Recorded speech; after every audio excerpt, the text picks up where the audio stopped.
दोस्तों, मोदी सरकार के मंत्रियों को कौन समझाए कि गलती और गुनाह में अंतर होता है। मोदी सरकार में शिक्षा मंत्री धर्मेंद्र प्रधान का एक गजब इंटरव्यू सामने आया है, जहां गलती मानते हैं, भावुक हो जाते हैं, एक तरह से रोने लगते हैं। बस आंसू निकलना बाकी रह गए। लगता है कि ग्लिसरीन लगाना भूल गए, वरना टप टप आंखों से आंसू भी बहने लगते। उसके बाद पूरा सीन कंप्लीट हो जाता। लेकिन फिर भी अगर गलती मानी है तो पछतावा करना चाहिए। लेकिन गलती में किस किस को अपने साथ लपेट दिया, किस किस की गलती बता दी और राहुल गांधी पर कैसे भड़ास निकाली, जो समझ से परे नजर आती है। सरकार राहुल गांधी चलाते हैं या फिर आप चलाते हैं? छात्रों की जान राहुल गांधी की वजह से गई है या आपके नाकारा सिस्टम की वजह से गई है? धर्मेंद्र प्रधान के इंटरव्यू की पूरी कहानी आपको बताते हैं कि राहुल गांधी पर किस बात को लेकर भड़ास निकाली। हालांकि खुद की गलती भी मानी, लेकिन गलती मानने में क्या खेल कर गए धर्मेंद्र प्रधान, वीडियो में पूरा विश्लेषण करेंगे। पहले आपको दिखाते कि राहुल गांधी की कौन सी बात धर्मेंद्र प्रधान को चुभ गई और किस बात पर भड़ास निकालते हैं। राहुल गांधी ने जो कोटा में महारैली की थी, उसमें एक बयान दिया था राहुल गांधी की कौन सी बात धर्मेंद्र प्रधान के दिल पर लग गई और पूरा एक्टिंग में डूबते हुए क्या बोला राहुल गांधी पर, आगे आपको दिखाएंगे। पहले राहुल गांधी का वो बयान सुनिए जो कोटा महारैली में सामने आया था, जहां राहुल गांधी ने उन छात्रों को याद किया था जो हमारे नाकारा सिस्टम की वजह से हमने खो दिए। राहुल गांधी ने क्या कहा था, जरा सुनिए। कुछ दिन पहले मैंने अखबार खोला और मुझे यह दिखा अखबार में, पता नहीं आपने ये चिट्ठी देखी है या नहीं देखी है। देखिए आपने ये चिट्ठी, ये आकांक्षा ने ये चिट्ठी अपने माता पिता को लिखी। आकांक्षा आज हमारे साथ नहीं है, मगर ये 15 सेकंड आप इस चिट्ठी को अच्छी तरह पढ़िए।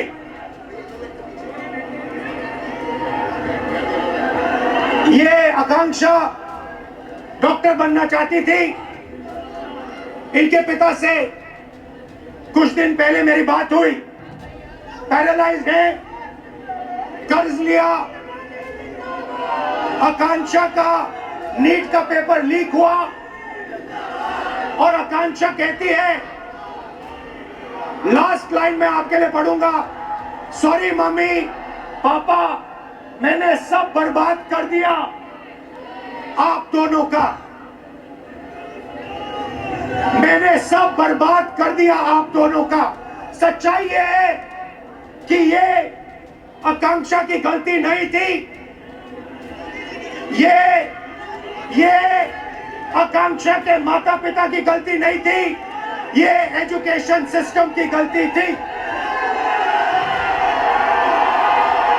हिंदुस्तान का एजुकेशन सिस्टम अपने बच्चों को प्रेशराइज करता है, स्ट्रेस देता है, दबाता है, कुचलता है, और ये देश के लिए सही नहीं है।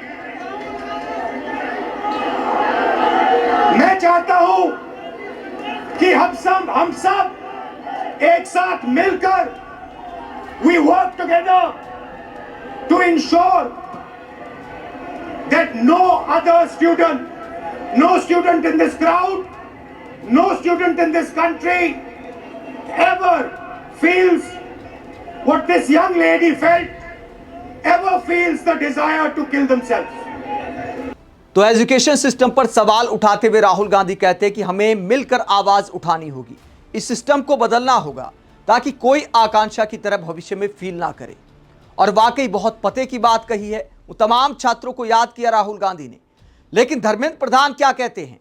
धर्मेंद्र प्रधान कहते हैं कि आकांक्षा की फोटो दिखाकर तमाम छात्रों को याद करके राहुल गांधी ने एक घोर निंदनीय काम किया है। जब एंकर सवाल करते इस लिहाज से कि मानो कांग्रेस ने ही गलत किया है, तो फिर धर्मेंद्र प्रधान किस अंदाज में जवाब देते हैं। पहले एंकर का सवाल आप सुनिए। एंकर ने क्या कहा?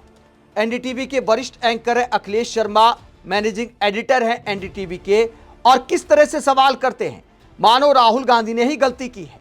एंकर कहते हैं जो बच्चे भावनात्मक दबाव ले लेते हैं, कुछ घटनाएं हुई हैं कि बच्चों ने आत्महत्याएं की हैं, उनका भी फोटोग्राफ लगा करके कांग्रेस पार्टी ने दबाव बनाने की कोशिश की है, तो इसको लेकर आप क्या कहेंगे? तो यहां पर एंकर की भाषा ऐसी है, बोल ऐसे हैं जैसे कांग्रेस से घटिया काम किया है। जबकि बच्चों की जान किसकी वजह से गई?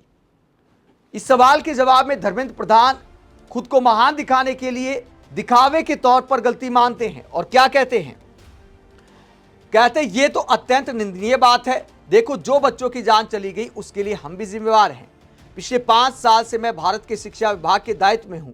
जब भी किसी कैंपस में कोई छोटे बालिका या बालक की जान चली जाती है तो मैं खुद को कोसता हूं कि क्या व्यवस्था हम चला रहे हैं कि बच्चों को जान देनी पड़ रही है। इसलिए ये एक व्यापक प्रश्न है।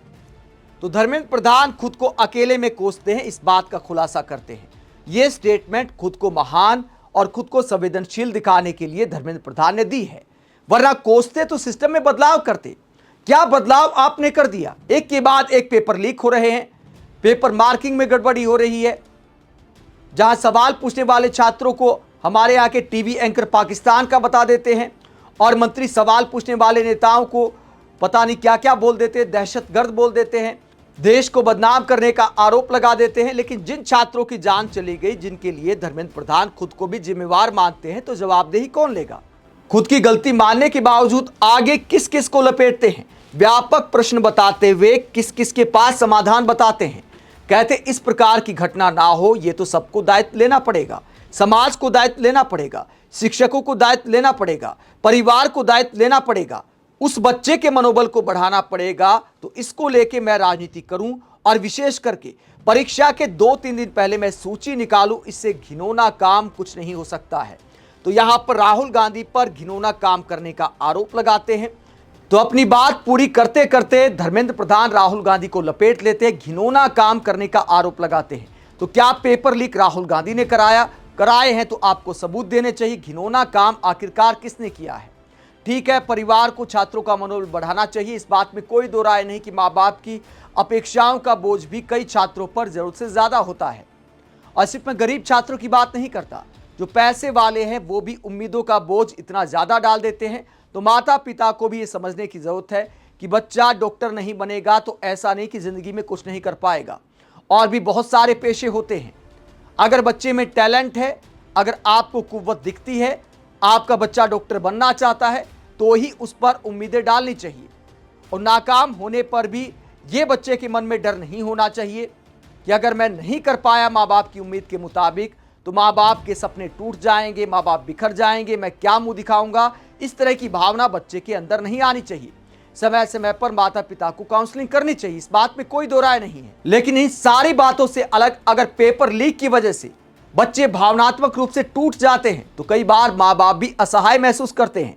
बहुत सारे माता पिता मोटा कर्जा लेकर अपने बच्चों को पढ़ाते हैं, कोचिंग कराते हैं, बच्चों के सपनों को उड़ान भरने की कोशिश करते हैं। ऐसे में इतना आसान नहीं होता, कच्ची उम्र के बच्चे होते हैं और जब सरकार के नकारा सिस्टम की वजह से, पेपर लीक की वजह से उनके सपने टूटते हैं तो बहुत सारे छात्र इस दर्द को नहीं झेल पाते हैं। तो ऐसे में अगर धर्मेंद्र प्रधान गलती मानते हैं तो राहुल गांधी पर भड़ास निकालने की बजाय इस्तीफा देना चाहिए कुर्सी से, या फिर एंकर को बेशर्मी के साथ बोल देना चाहिए कि भैया मैं क्या करूं, फेविकोल का जोड़ है, टूटता ही नहीं है। भावुक होने की बजाय, रोने की एक्टिंग करने की बजाय इस तरह के बेशर्म बयान एक आध दे दीजिए ताकि देश की जनता उम्मीद ही छोड़ दे। आगे राहुल गांधी पर क्या बोलते हैं? जब एंकर ने ही ऐसा सवाल किया तो धर्मेंद्र प्रधान को पता है कि सामने बैठा एंकर आईना तो दिखाएगा नहीं, इसीलिए प्लेटफॉर्म का सही इस्तेमाल करते हुए क्या बोला राहुल गांधी पर। जिस प्रकार कांग्रेस पार्टी और विशेष करके राहुल गांधी ने जो सारी हद तोड़ दी, 21 को परीक्षा थी, राहुल गांधी 3 दिन पहले जाते हैं कोटा में, दहशतगर्द खड़ा करने के लिए मेलोडी करते हैं। अब मेलोडी तो पीएम मोदी करते हैं, ये मेलोडी के जरिए क्या कहना चाहते हैं ये कुछ समझ नहीं आया, लेकिन शब्द का इस्तेमाल किया कि मेलोडी करते हैं। दहशतगर्द खड़ा करने के लिए बच्चों के मन में भय पैदा कराते हैं। उनकी अपेक्षा थी कि 21 की परीक्षा खराब हो जाए। अगर आप एलओपी हो, आपकी एक भूमिका है, क्या बच्चों के साथ इस प्रकार से व्यवहार आप करोगे? आप देश में अव्यवस्था खड़ा करना चाहते हो, देश में अराजकता खड़ा करना चाहते हो। राहुल गांधी जी के मन में एक इंफीरियरिटी कॉम्प्लेक्स है, गाली गलौज करना, असभ्य व्यवहार करना और देश की व्यवस्था को तोड़ने के लिए वो कटिबद्ध हो चुके हैं। उनको भगवान सद्बुद्धि दे। तो राहुल गांधी पर इस तरह के शब्दों का इस्तेमाल करते हैं, गाली गलौज करने का आरोप लगाते हैं। बताइए राहुल गांधी ने जीवन में आखिरकार किसको गाली दी है? और कोटा में जो महारैली थी उसमें अराजकता कैसे फैलाई? यहां तक कि राहुल गांधी ने यह भी बोला कि इसमें बीजेपी कांग्रेस मुझे नहीं करना है, हमें सिस्टम को बदलना होगा। राहुल गांधी ने सिस्टम पर सवाल उठाया। आप खुद इस बयान में बोलते हैं कि कई बार मैं खुद को कोसता हूं कि हमारे सिस्टम की वजह से बच्चों की जान जा रही है। तो जब आप खुद कोसते हैं तो वही बातें तो राहुल गांधी ने की हैं कि ऐसा सिस्टम आखिरकार क्यों है हमारे एजुकेशन का कि जिसकी वजह से बच्चों की जान जा रही है, माता पिता की मोटी कमाई जा रही है। तो आपको उस पर ध्यान देना चाहिए। आप शिक्षा मंत्री हैं, लेकिन कई राज्यों में आप चुनाव के प्रभारी बने रहते हैं, कई के स्टेट प्रभारी बने रहते हैं। तो हमारे देश में एक तो जिसके पास कोई बड़ा मंत्रालय है, शिक्षा मंत्रालय जैसा अहम मंत्रालय या कोई भी मंत्रालय है, हर मंत्रालय के पास बहुत काम होता है करने के लिए। देश में जितनी तरह की समस्याएं हैं उनको कोई राजनीतिक दायित्व नहीं मिलना चाहिए। ये कानून पास होना चाहिए देश की संसद में।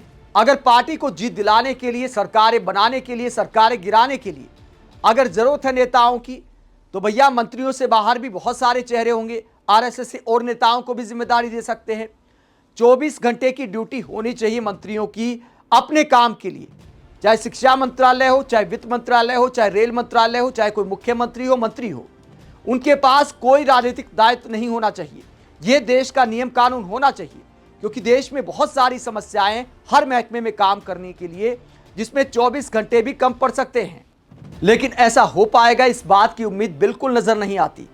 यहां पर तो सारा ठीकरा विपक्ष के ऊपर फोड़ दिया जाता है। जब धर्मेंद्र प्रधान ने राहुल गांधी पर ऐसी बकवास की तो पब्लिक क्या कहती है। यूथ कांग्रेस ने इस पूरे मुद्दे पर धर्मेंद्र प्रधान को जवाब देते हुए कहा, जिन छात्रों ने सुसाइड किया उसके लिए हम जिम्मेदार हैं धर्मेंद्र प्रधान। तो फिर इस्तीफा पाकिस्तान का शिक्षा मंत्री देगा क्या? इसके बाद सुप्रिया श्रीनेत कहती हैं, धर्मेंद्र प्रधान ने कहा, जिन बच्चों की जान चली गई उसके लिए हम जिम्मेदार हैं, तो जिम्मेदारी निभाइए, इस्तीफा दीजिए, कुर्सी से चिपके हुए क्यों हैं? तो कांग्रेस सवाल कर रही कि अगर गलती मानते हैं तो इस्तीफा देना चाहिए। लेकिन दोस्तों, धर्मेंद्र प्रधान की गलती मानने का भाव ऐसा था, ये खुद को महान साबित करने के लिए गलती मानने का सिर्फ दिखावा किया गया था। वरना आत्मग्लानि होती तो कुर्सी छोड़ देते।